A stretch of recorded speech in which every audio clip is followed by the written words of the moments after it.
In 1946, the United Nations held its first meeting. The film It's a Wonderful Life premiered. Here in New Jersey, Alfred E. Driscoll became the state's governor. Marilyn Buford of California was crowned Miss America. And municipal leaders in Jackson Township established the community's police department.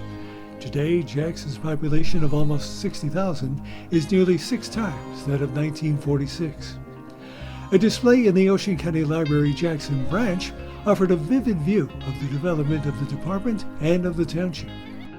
Chief Matthew Kunz shapes the department to serve a community that continues to grow in number and diversity. Chief Kunz developed the display along with Major Borden Applegate. The Major rose through the ranks during Jackson's first big growth spurt and witnessed its transformation from a cluster of rural neighborhoods to one of the state's most desirable suburban settings. Major Applegate, a lifelong Jackson resident, is also a published author. His memoirs of life in Jackson can be found in the Ocean County Library. Let me start before the beginning. The town was incorporated in 1844. That's right. The police department a century later, plus 2 years. So how was policing done up until 1946? Chief?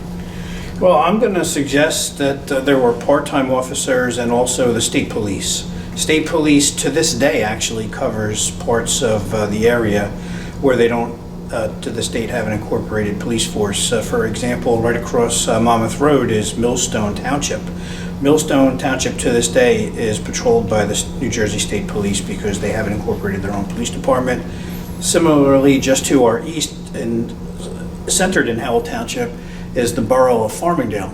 That borough also is policed to this day by the New Jersey State Police for lack of their own incorporated police department. So certainly prior to 1946, when our own department was formed, there could have been a combination of state police, local constables, which were politically appointed, or other similar volunteers. We don't have a tremendous written record on the policing prior to that. I've looked from 1946 forward for the creation of our department. Our clerk still maintains records. I haven't looked further back in time, but that inspires me to do so now and try and identify who was policing the town prior to 1946. Major, I know that you grew up in an era when it wasn't so much Jackson Township as a series of smaller boroughs or neighborhoods, Cassville. Yes, now everything's referred to as Jackson or Jackson Township. Back then in the 30s and 40s and 50s, it was referred to as Cassville, Bennett's Mills, Whitesville, Jackson's Mills, each individual hamlets. So if you asked somebody where you came from, they wouldn't say Jackson back then. They would say Cassville. So that's all changed now. And I know you're very familiar with Jackson Mills because you have your book, Jackson Mills, A Personal Reflection. Yes. And I get from that somebody who not only grew up in the area, but learned to love the area and takes a personal interest in what happens here. Does that ever go away? No, it doesn't go away. I was born and raised there, and it sort of stays with you. It's kind of amazing to see how things have changed from back then to how things are now. You know, unfortunately, most of the old buildings back then, especially in Jackson's Mills, are no longer there. We used to have the Redmonds Hall, we had the Daughters of Liberty Hall, even the old Jackson's Mills Firehouse is gone. Applegate's General Store, which was in Jackson's Mills, that's gone. Even the intersection in Jackson's Mills has been rearranged, so it's altogether different now than it was. Now you came on in 1961. I came on as a special officer in 1961, and in 1962 I was appointed a full-time police officer. Let's talk for a minute about the first chief. Chief Scholl. Chief Scholl. I'll make the introduction and the Major can certainly continue. In doing research on the history of the department, it was in August of 1946 that the governing body introduced an ordinance to create the police department. The police department, on the second reading of that ordinance in September of 1946, created the department and named Chief Scholl as the chief of police, and also Gus Christ as a full-time police officer, which I noted that they indicated would be through the end of the year, 1946. From there, I can't follow Officer Christ's career, but I would certainly defer then to Major Applegate for his knowledge of Chief Scholl. Yes, I remember working for Chief Scholl, and back then, his office was actually his kitchen table. When I had to go to work and run night patrols, I had to go to his house in Whitesville, pick up the car. And of course, he would give me the instructions for the night. But he was a very nice man. He's a big man. He's about 6'3", soft-spoken. But when he said something, you paid attention. And he was chief until, I think, 1962, when he was killed in a boating accident in Barnegat Bay. And well, that's when Chief McCurdy took over from him. Mm-hmm. But he was a nice man. Enjoyed working for him. You had already witnessed a lot of growth in Jackson, but I'm sure you had no idea what was to come. No, I didn't. I mean, back then Jackson was a very rural community. Mm-hmm. I mean, literally rural. That changed in the early 1960s when the Brookwood and Robin Estates came into being. Then we started drawing people from North Jersey. And that's when the change really started to take over. That's when it really occurred. So, what kind of changes did you notice in people patterns, movements, in the character of the people who were living here? It must have gotten more complex. Well, it did. I mean, most of the people, first of all, most of the women were housewives. They stayed home, took care of the house and kids. And most of the men either worked at the Lakehurst Naval Air Station or for the County Road Department, or they had their own business, or a lot of them were chicken farmers back then. That was a big industry back then. But that's the big difference. Once they started coming down from North Jersey, things started to diversify, and they started going different places and working different places. And Chief, you came on in what year? I joined the police department here in Jackson in 1990 after having served as a special police officer in the borough of Seaside Heights. Okay, so when you came in, we already had Great Adventure. I think Six Flags must have been there by then already. Six Flags opened in 1974. I actually just saw a social media post asking how many people from Jackson went upon their opening, because Six Flags had extended an invitation, free tickets for all Jackson residents when they opened the park. So that topic actually just came up in the past few days. I'm here since 1968 myself, when my family located here, and again, was fortunate enough to join the force in June of 1990. So you really have been around, well, the Major here was around for the first wave of development. I won't even call it a wave, maybe the first ripple of development. Right. By the time you were in the harness, there was major development going. It was off to the races. Well, I'm going to say it's a matter of perspective. The Major grew up in a much more rural town, again, chicken farming, etc. The Brookwoods, which I lived nearby, were being developed in the early 60s. Again, my parents bought in 1968. County Line Road was a single-lane highway. There was probably but one traffic light in town going back to the late 60s. And similarly, I've seen a lot of development as well. Mostly residential, we're known as a suburban or bedroom community, but along the highways, the expected strip malls, banks, etc. So I've seen growth also, just a different form of growth. I'm sure that the Jackson that the Major grew up in was extremely rural. For me, it wasn't as rural, but given the fact that Jackson is so expansive, 100 square miles, the west side of town, as we often refer to it, always was really that last bastion of ruralness for the area, and with the Collier's Mills Preserve, we'll still continue to have a lot of that rural character on the west side of town. In the cumulative time that you've both been in town and working, plying your trade, you must have seen a gradual upswing in not only the types of incidents you were encountering, but the number of them.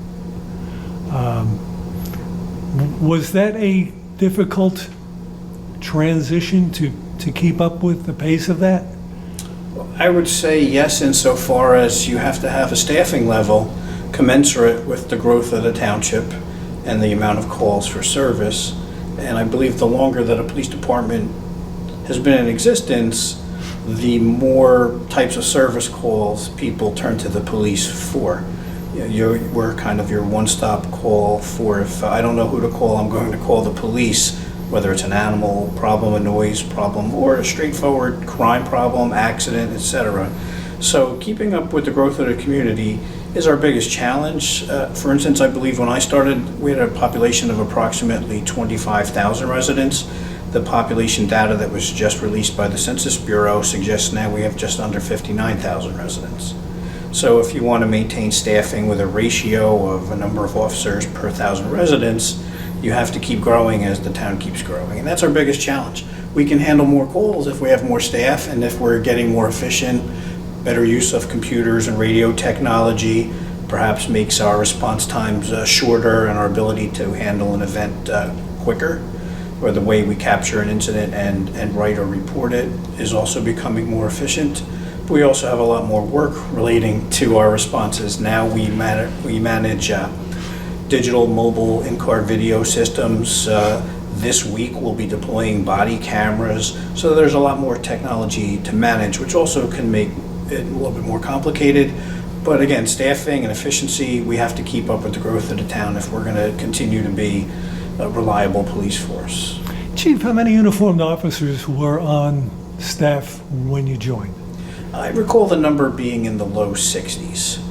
How many do you have now? So right now, today, including those that we just hired and are in training, we have 105. We have several scheduled retirements, so we're going to go down to about 101 into the spring.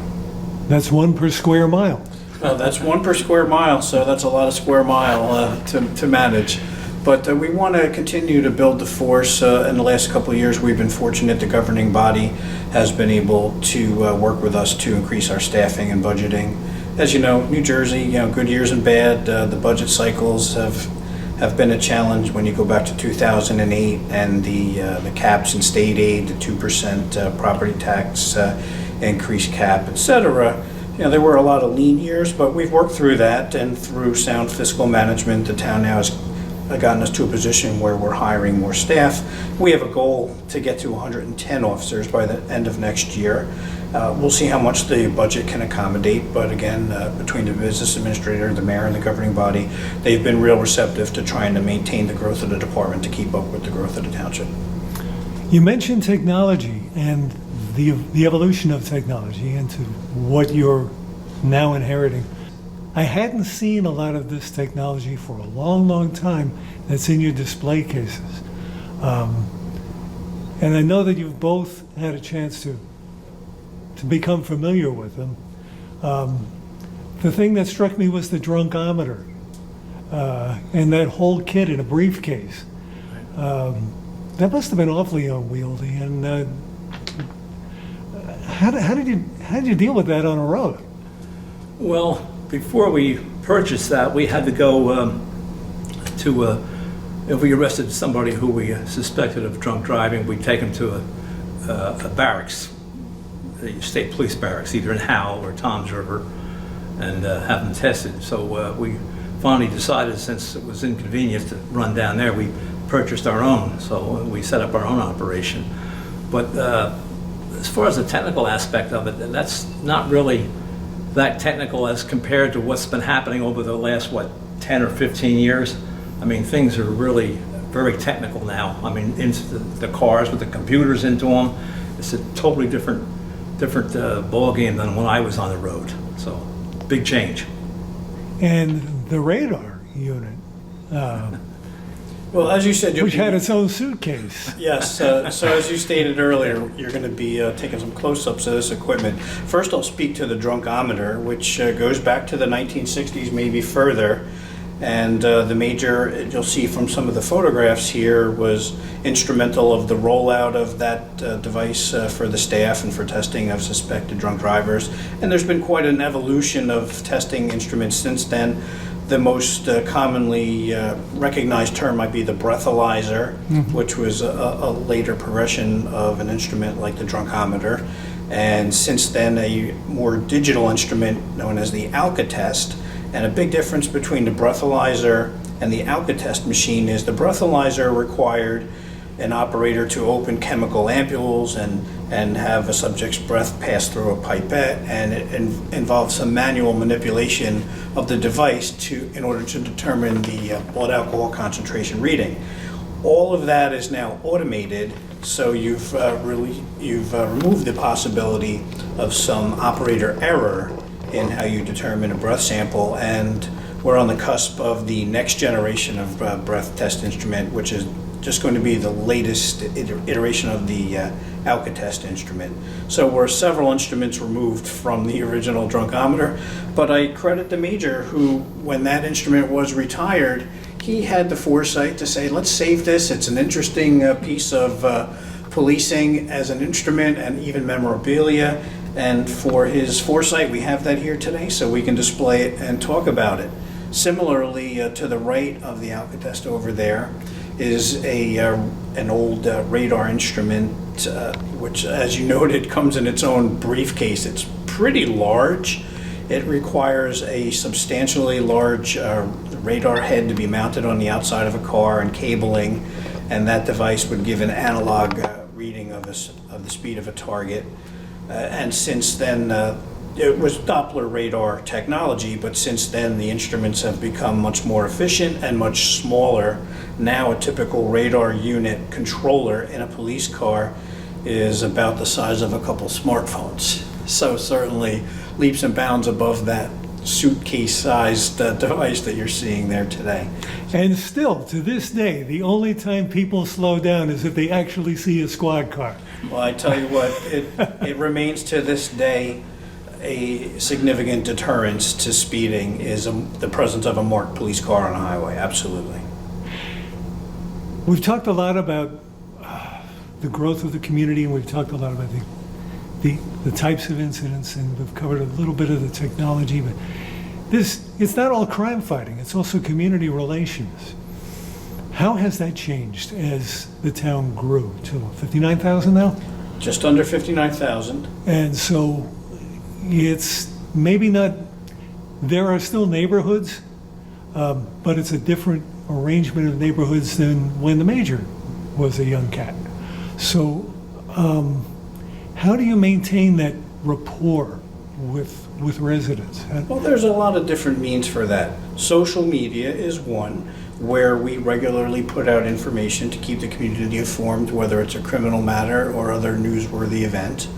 We have school resource officers that are now developing relationships with our student population in the early or elementary grade levels through various classes and training. We're hoping to expand that program in the coming years. That was another temporary victim of the lean years of staffing, but we have 2 full-time school resource officers. Through the generosity and partnership with the Jackson Board of Education, we share their salaries. So 5 days a week, there are 2 officers dedicated to the middle and high schools. They split their time between the schools. They administer social programs, training programs, whether it is a DARE-like curriculum or driver education or other classes on smart decision making. They're there mentoring students and creating relationships. We also participate in a number of community events where there's Jackson Day. We host a national night out against crime every August where the community comes together. We invite anybody and everybody to participate in that, and the police department's out there in force to meet and greet the public, answer questions. We share information with a lot of the faith-based organizations in town, and with the advent of email and other electronic means, we're able to have that outreach much more rapidly and frequently. I'll point to an example. We have a number of faith-based organizations in town. The Office of Homeland Security regularly puts out information on how they can be safe in their house of worship. I get that, and I'm able to share it with the lead pastors or rabbis or priests or whatever, and they push it out to their congregants. So we have a sort of real-time dialogue that we're able to have with our community constituents. And there's community meetings that we'll be invited to and we'll attend, whether it's Rays of Hope, which is a church-based group actually not far from here, and they want to talk about contemporary issues or their relationship with the police. We're always happy to come out, have question and answer sessions, and just enjoy each other's friendship, which is also just an important part of being a part of the community. I think, as you were alluding to, we're not just a department of the township, but our job function is somewhat unique. We have to build relationships and be a part of the community, not just police it. In many respects, you're the face of the township to a lot of people. They don't get to see the elected officials on the streets all the time, but they can count on a police officer. This is true. We are in the public 24 hours a day, and we do encourage our officers to make contact or have community contacts with the public. They should have a philosophy of, be kind to everybody, because really they are relying on you. They should know who you are as their local police officer. And it's those relationships that benefit us, because when we have a relationship with a community member, if they see something that seems out of sorts, they're less reluctant to call us. They're actually more willing to call us and say, hey, Officer so-and-so, I noticed this particular situation the other day. What do you think? Is it something we should investigate? So the community relations aspect of policing is critically important these days. I want to point out the stand-up displays. And there's a special story behind the stand-up displays, isn't there? When you say the stand-up displays, these poster boards? Absolutely. The poster boards. Well, I tell you. Somebody needs to get credit for that. Well, I'm going to be the first to give the credit to two people. First and foremost, Major Applegate, as we were talking earlier. He's been an amazing historian for the department. Obviously, since the time he came on, he captured photographs and news articles from that time right through his retirement in 2000. Yeah, 1999. Okay, so pretty close. And was it not for his passion for memorializing the history of the police department, we wouldn't have this tremendous collection of photographs, of news articles, etc. Now, what I had mentioned earlier before our interview, that another person that shares our passion for the history of the township is my wife, Victoria. In 2012, she published a book, Images of America, Jackson Township, New Jersey, which took her around New Jersey and New York and other places gathering information on the history of the township. Well, it was that process that got my wife introduced to Major Applegate as a principal historian of the department. And from that time going forward, the three of us have really shared this same mutual fondness for local history and the history of the department. And I have to give credit to my wife, who spent many, many hours both on her book project and during the course of this current display, copying photographs and articles, meeting with the major, laying them out, cutting them out, displaying them. And so what you're seeing is not just a history, but you're seeing a group passion for preserving our history. We appreciate those that came before us that made the current department possible. We want to save that history for the future generations, and hopefully they'll continue to appreciate it as well. But again, my thanks go to the major and to my wife for their dedication. That if it were not for them, all this display you see here today simply might not have been possible. How long have you two been acquainted? Well, it's interesting. The major was still working in 1990 when I began with my department, but myself being a patrolman and spending my early time on the midnight shift, the major being an administrator and working on the day shift, of course we would see each other in passing. What was that time frame when you first came on? So in 1990, when I began, I was deployed 1990, right to the midnight shift. About 9 or 10 years. So I wouldn't have had the opportunity to see much of the major. A few years down the road, when I worked in the afternoons, and then when I made it to the Detective Bureau in 1996, that was when I was around more during the day, and that's when I really first started seeing the major around a little bit more. But again, we had different job assignments and responsibilities, so we didn't really get to know each other or to share time together. But certainly, life coming full circle, I'm grateful for the relationship that we formed, and I love his work. I appreciate his passion for the department, and I hope to carry that mantle forward so that the current and future staff can see where we've been and have a nice memorialization in photographs and written records. Just tell me, Was he as tough as he looked back then in those photographs? I'm sure he was as tough as he needed to be. I didn't work with him in that capacity, but certainly I can tell you this. Anybody that took such pride in their personal appearance, took such pride in our outfit and our rules and regulations, etc., anybody that was so serious about the business of policing, as Major Applegate obviously was, certainly he must have always commanded a certain level of respect. We should also get the chief to talk about what he's been doing here as far as setting up a police museum, which he's undertaken, and maybe you could fill us in a little bit about that. Yeah, I'd be glad to. So you might be familiar with the Jackson 21 project towards the north end of town. I was approached a few years ago by a gentleman by the name of Tom Bovino. I believe he's the principal coordinator for the project on behalf of Mitch Lee and Mitch Lee's family. As you may know, Mitch Lee had a vision for building a downtown in Jackson Township. So it was some 3 years ago, Mr. Bovino approached me and asked, hey, how do you feel about having a Jackson Police Museum? To which I immediately blurted out, sign me up. I love history. I love our history. As stated, my wife is also a student of art history and history generally, the Founding Fathers being her favorite period. And it just seemed right in my wheelhouse. So from that point to now, I've set about collecting as much police memorabilia, mostly specific to our department, as possible before it's lost to time. I've been making some outreach to prior department members to see if they have any photographs or other items that they would like to see on perpetual display so we can preserve our history more permanently. We've expanded the concept to Jackson Police and Local History, and I hope to bring this project sort of above ground in the near future and start getting some community participation, because there really is so much history in this township, whether you talk about the chicken farming and cranberry bogs days to Six Flags or other significant events or developments, that we want to make sure that we pay homage to the entire township. And there's really so much history to consider. The fires of 1963, or Rack's Hut, and the celebrities that used to visit the town, such as Elizabeth Taylor, Bruce Springsteen, etc. There's so much history, and it's kind of theirs for the taking if we take the time to make sure we gather it up. And it looks like we're going to have a dedicated place to display all of this, which we're very excited about. Major, your name is basically part of Ocean County lore. Applegate can be found in a lot of areas of the county. You're part of that generation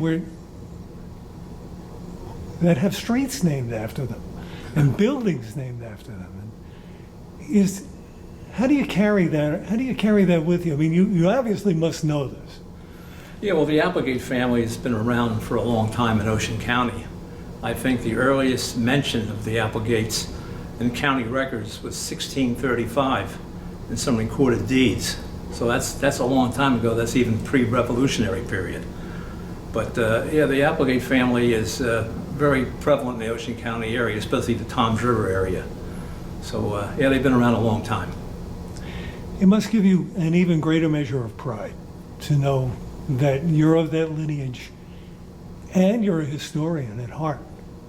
So you seem to be in the perfect spot for all of it.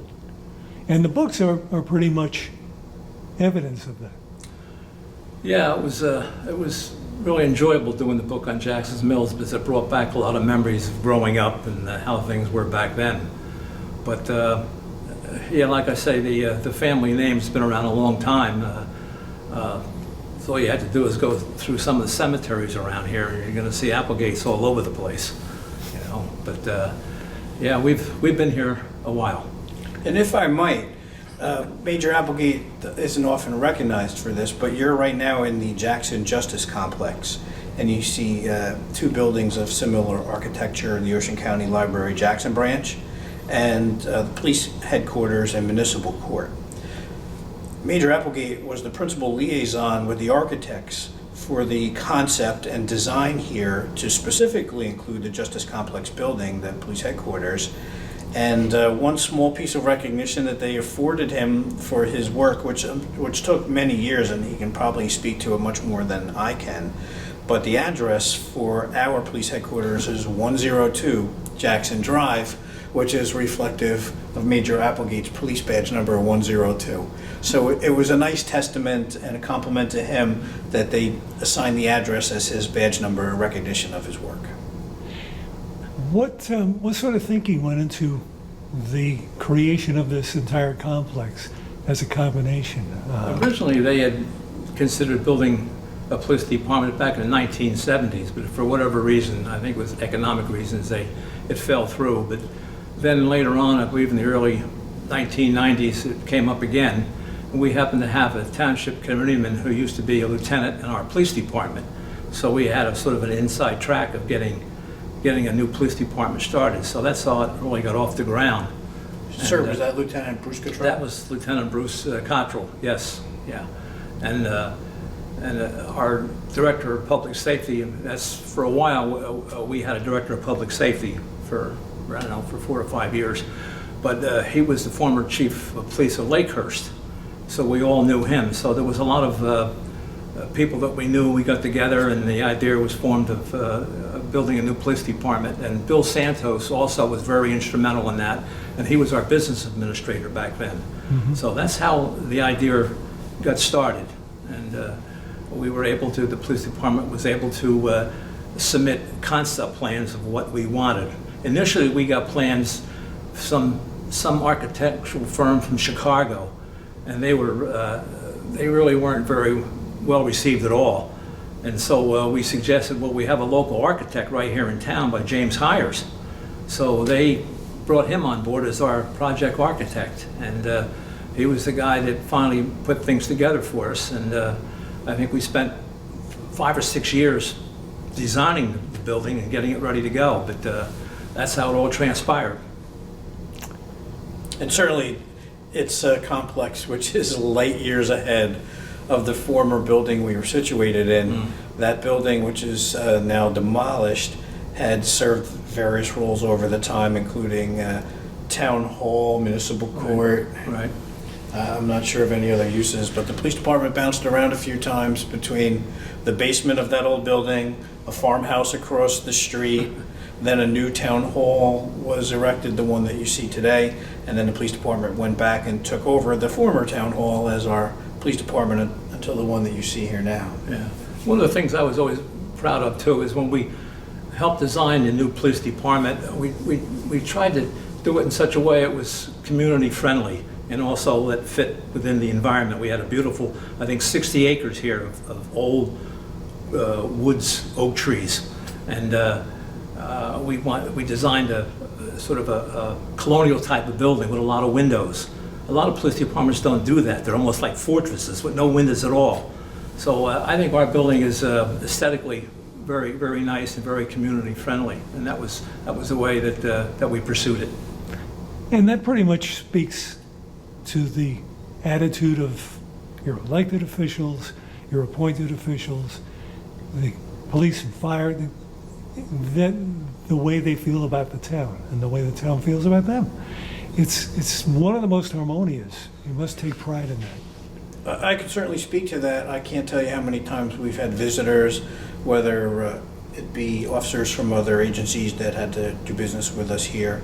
People come in and sometimes their first utterance is, "Wow, what a beautiful complex you have here."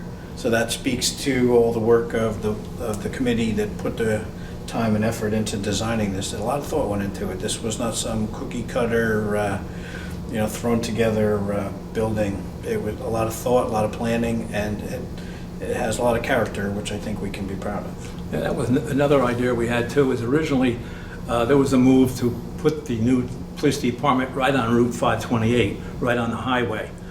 But we argued that with having 60 acres of beautiful woodland, let's set it back with access roads going into it and leave all the natural woodland that we possibly could, except for the building and the parking lots and the road access. And hopefully and gradually the township committee saw the wisdom of that, and they approved it and they went along with it, and they were very helpful, very instrumental in getting things done. Hadn't been for them, we wouldn't have been able to accomplish it.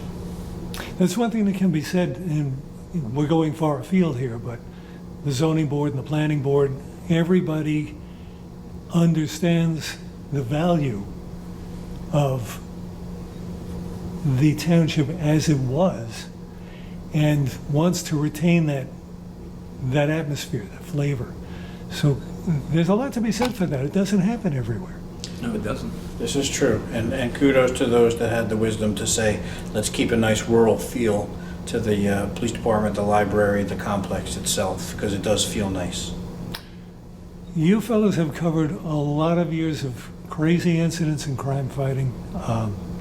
56 people arrested is a big deal. No matter, even today, that's a big deal. You had a spectacular plane crash and some amazing car crashes. All of that is documented in this display. But now, Chief, it's a whole different ballgame. It's not just isolated incidents, and it's not just things that happen physically. You're dealing with the dark web. You've got all sorts of avenues going through the internet.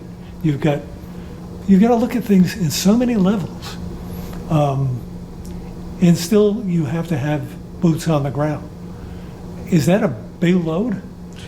It's a challenge because we have different divisions within the police department. Our biggest division would be patrol, those boots on the ground that you speak of. We also have a detective division that investigates the more serious crime. We also have what we've called the Special Enforcement Unit, which is another part of the detective division that works afternoons. Their focus is on drugs and other high-end criminal activity. We have a Special Services Division that not only works on our equipment and training, but they're also part of our community policing initiative. We have a Professional Standards Unit. There's a lot of different aspects of the department. And when you talk about staffing, they're all competing for those few available bodies. If we hire one or two people, the request, if it hasn't already come, is, hey, can I get somebody else from my division? We're doing a lot of work, we could use another body. So it's tough to be equitable and make sure everybody has what they want or what they need. And that's where the partnership with the governing body comes in, to try and maintain a staffing level that's adequate so that all the different needs and all things we need to address are well staffed. One more question for you, and this is to both of you individually. In your time of service, what gave you the biggest measure of satisfaction? Chief? Well, I think that we've been able to grow the department as much as we have. We've been able to add a lot of technology. You know, some of it's elective. Many years ago, mobile data computers, having a computer in the car was a nicety.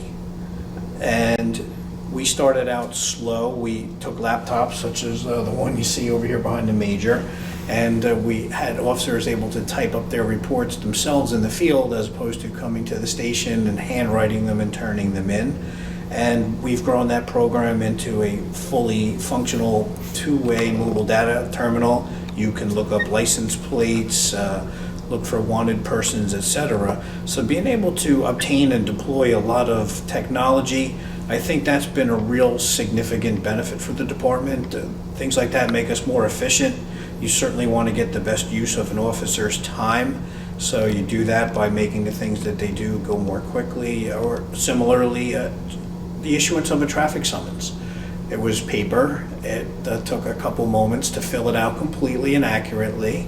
And now we have an electronic solution called e-ticket, where you can scan a license, scan a registration, tap a few buttons, and the summons prints out for you in the car, and at the same time submits it to the court. So now a summons that might take 5 minutes or so, you can do in less than 1. So you've reduced that amount of time, 80%, allowing the officer to get back on the road and tend to whatever it is that they need to tend to. So being able to add technology over the last several years, I think that's been one of the most important advances for the agency. Major, I'll ask you the same question. What gave you the biggest amount of satisfaction in your job? Well, I think being born and raised in Jackson and being able to eventually join the police department and work in the town you grew up in, And of course, back then, as I say, it was rural, so we had a chance to meet a lot of the local people. We knew most of them. And that gave me a lot of satisfaction, and especially helping out people you knew. And other than that, I can't think too much. The technology back then was really, we didn't have an issue like the chief has now with all the technology. Ours was sort of a hands-on. You knew most of the people in town. And I guess that was probably the biggest difference back then. Now we have almost 60,000 people, so it's different to that degree. I want to thank you both for your service. Well, thank you, sir. Thank you. Thank you for your kindness in reflecting on our department's 75 years. Yeah, appreciate it. Congratulations to the Jackson Police Department, every day fulfilling its mission to serve and protect. Support public libraries. Like, share, and subscribe for more great videos.